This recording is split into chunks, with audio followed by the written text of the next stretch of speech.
Have you ever grieved the loss of your pet for so long that you forgot what it's like to feel happy again, or to feel light, to smile, to feel anything but that awful ache in your chest? Maybe grief erases our happiness for a while, and maybe for a long while for some of us.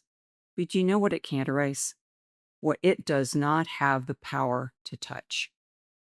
Your love, true love, survives losses, grief, even death. Today, I want to talk about something tender but powerful: how to let go of grief after pet loss without ever letting go of the love. Because you don't have to choose. You don't have to hold on to the pain just to prove how much they meant to you. And letting go of grief doesn't mean forgetting, replacing, or moving on. It means finding a way to breathe again with them still in your heart. Nothing can really prepare you for the loss of your pet, even though it might not have been a surprise or you felt you were ready. Those first few weeks after a loss can feel unreal. Your pet is gone, the house is too quiet, the emptiness is just so loud.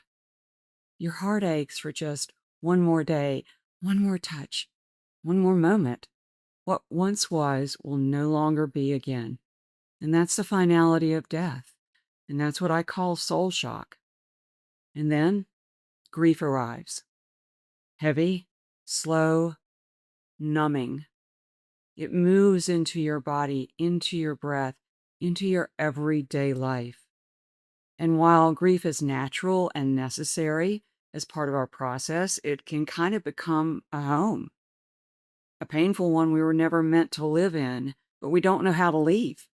Have you ever felt stuck in your grief like that? Like you're just going to be that way forever? Like no matter how much time passes, the pain is just too great and won't soften. You don't want to feel like this, but you don't know what else to do. And deep down, maybe you're afraid that if you stop grieving, you'll lose your pet all over again. I understand that. I really do. I wasn't taught how to handle heavy emotions either. I didn't know what to do with them except lug them around with me in my heart.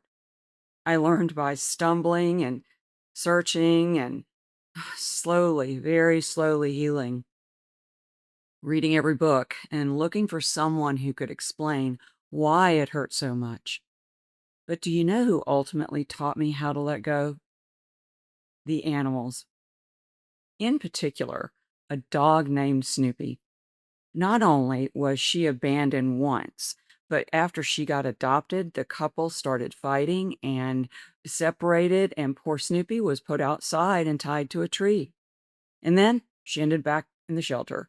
And this time, she was on the hit list to be euthanized. Why? Because the shelter was full. She had been there too long before, and she was a return. Do you know what I always noticed about her, though? She didn't hang on to any negative feelings at all.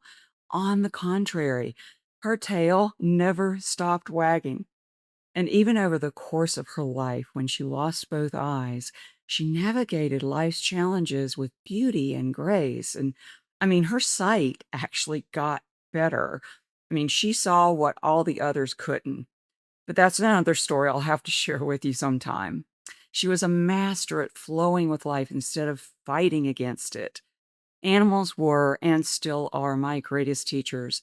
They showed me, like Snoopy did, how to move through life's hardest moments with grace.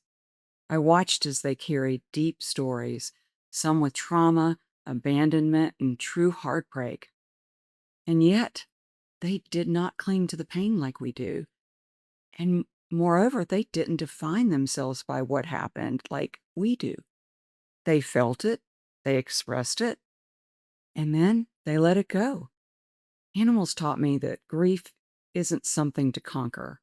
It's something we have to allow to move through and to soften around. And they gave me the tools I've used in my own life many times, tools I want to share with you now. So, how do we begin letting go in a way that honors our grief, that respects the love that we shared? and allows healing to happen gently? Well, here are 4 soulful steps that can guide you forward. I know they've helped me. Not to forget, but to remember differently. So, number 1, feel it fully. Let yourself feel the sorrow, the anger, the longing. Don't rush it. Don't fix it.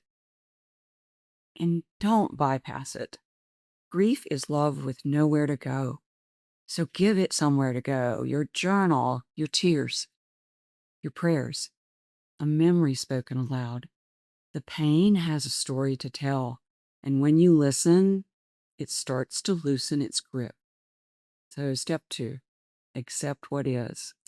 This may be the hardest one, and yet it's so necessary to accept that your beloved companion is no longer here in physical form is one of the bravest things you can do. But remember, acceptance doesn't mean it's okay. It just means you've stopped fighting the truth. And in that truth, a strange kind of peace can begin to form. Think of that clenched fist. Acceptance is like slowly opening your hand, not because you want to let go, but because holding on is just hurting too much. Step 3, surrender the suffering. There comes a moment when we stop needing to carry the weight, and surrender doesn't mean giving up. It means handing over the part of your grief that's just too heavy to hold alone. You might say aloud, I don't know why this had to happen, but I trust that my pet's spirit is free, and I am ready to begin healing. You could light a candle, speak to the sky, write a letter. Whatever helps you release it, do that. Grief doesn't always need to be solved. Sometimes, a lot of times, it just needs to be witnessed. And then it releases. And step 4, stay connected through love. This is the most important truth of all. Letting go doesn't mean the relationship ends. It simply evolves. You can't ever truly lose the love or connection that you shared. It's woven into your soul. Even though your pet isn't by your side, they are still with you in your memories, in your energy, in your heart. And you can stay connected by talking to them in quiet moments and imagining that golden cord from your heart to theirs flowing, writing letters, lighting candles on special days and saying blessings, or simply saying, I love you whenever you miss them. I've done that a lot. These small acts of connection matter. They remind you that the love is still alive and the grief, it begins to soften. Grief will visit you. That's part of love, but it doesn't have to take over your life. And it doesn't have to be your only connection to your pet. You can let go of the weight while holding tight to what matters most. So if you're ready to begin softening the grief, not because you're moving on, but because you're moving forward with love, then I invite you to take these steps slowly, gently, in your own time. Your pet hasn't gone from your heart, and love is always stronger than pain. If this video helped, please like and subscribe, and stay tuned for the next in this series where we'll talk more about guilt and regret and how to let those go too. And I'm offering a workshop where we'll dive into these practices together and explore your personal path to true healing and renewal. All the details are just below this video. You're not alone, and healing is possible.